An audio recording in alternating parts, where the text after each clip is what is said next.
Consider this. If God answered your every prayer, then how would you learn to trust Him? If He answered your prayers as soon as you prayed, then your prayer life would never grow. Your prayer would never develop.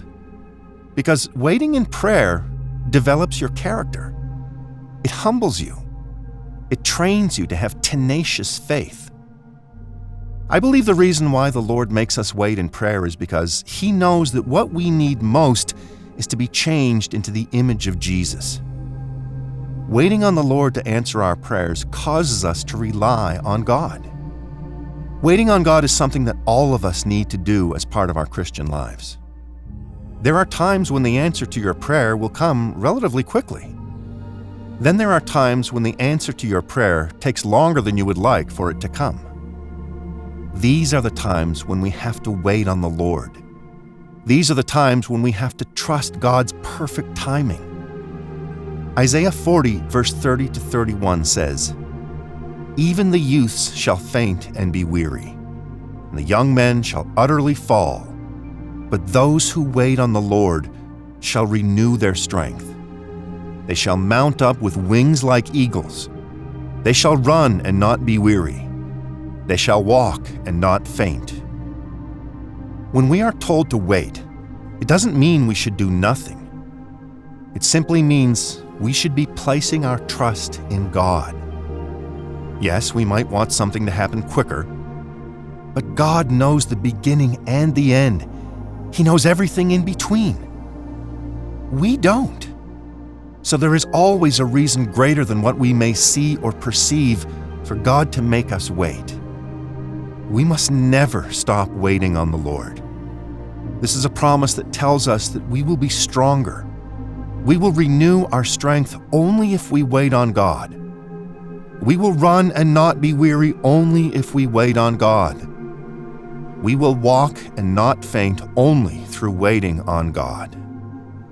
The more we trust in God, the more confidence we have, the more strength we have to press forward, to press on, to run this good race of faith. So I'm speaking to you if you're in a season of waiting. I'm speaking to the person who is waiting on God to answer their prayer request, the person who is waiting on God to act and turn things around. The Bible in Psalm 130, verse 5 to 6 says, "I wait for the Lord, my soul waits, and in His word I hope. My soul waits for the Lord, more than watchmen for the morning, more than watchmen for the morning." Is your soul waiting for the Lord?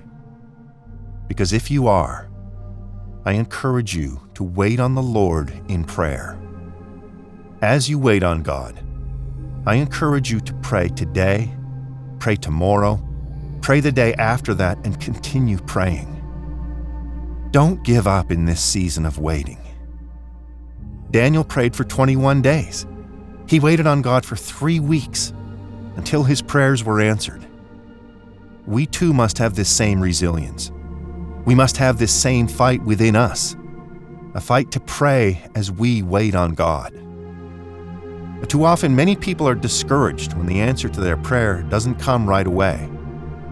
But hold on to the words in Psalm 40, verse 1, which says, "I waited patiently for the Lord. He inclined to me and heard my cry." Keep praying because God will hear your prayer. Keep praying because God will hear your cry. Furthermore, I want to encourage you to wait on the Lord patiently. When you need an answer, don't force the issue. Wait on the Lord. When you need direction, when you need guidance, don't act on emotion, don't act on impulse, but wait patiently on God because there is a promise that's worth the wait. When you wait on the Lord, when you wait patiently in prayer, God will answer you. God will respond. And He can respond by simply giving you peace in your heart about that issue you're dealing with. He can open a new door of opportunity. So, dear friend, can you trust God with the details of your life? So many people would say yes when answering this question. However, When placed in a situation where they actually have to trust God, a lot of us would struggle in different ways. Some of us would struggle because we don't have the patience to wait for God to act. We're so used to next-day deliveries and convenient services that we struggle to wait patiently and prayerfully for God to act in our lives. However, each of us needs to be humble enough, trusting enough, and filled with enough faith to be able to say, "Lord, I will wait for your timing. I will wait on you." In summary, I want to encourage you to remain steadfast. If you're waiting on God right now, keep waiting prayerfully. Continue to wait on the Lord with hopeful expectation. Continue to wait on the Lord for direction. Continue to wait on the Lord, and He will renew your strength. We have hope that God can answer our prayers. We can have the joy of the Lord as our strength, even as we are waiting for our prayers to be answered. And oftentimes, for some of us, it takes tribulation to cause us to pray with intensity. Now, it's through this repeated process of prayer and waiting that the Lord works to make us trust Him more. Pray more, seek Him more, and lean on God more than ever before. Prayer and fasting help to silence our minds, silence our appetites, and open us up to be able to hear the still small voice of God. The problem is not that God is no longer speaking. God is always speaking. The problem is that many times we are not listening. Prayer and fasting position us to hear the voice of God and see His hand moving in our lives. There is power in prayer. So to the believer who finds themselves in a difficult situation, pray. To the believer who finds themselves in the middle of an attack from the devil, start praying.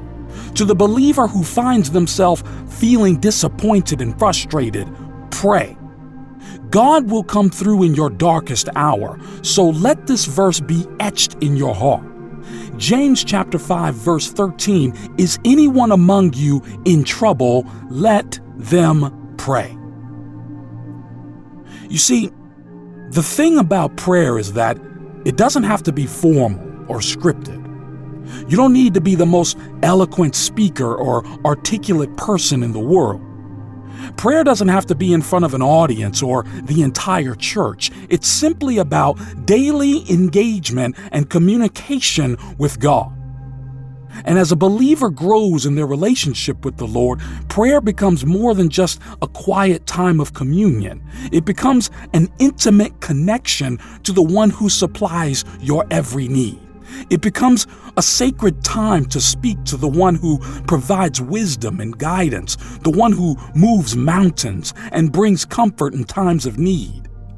Even though God knows our every need before we make it known, He has still commanded us to pray without ceasing, in fact.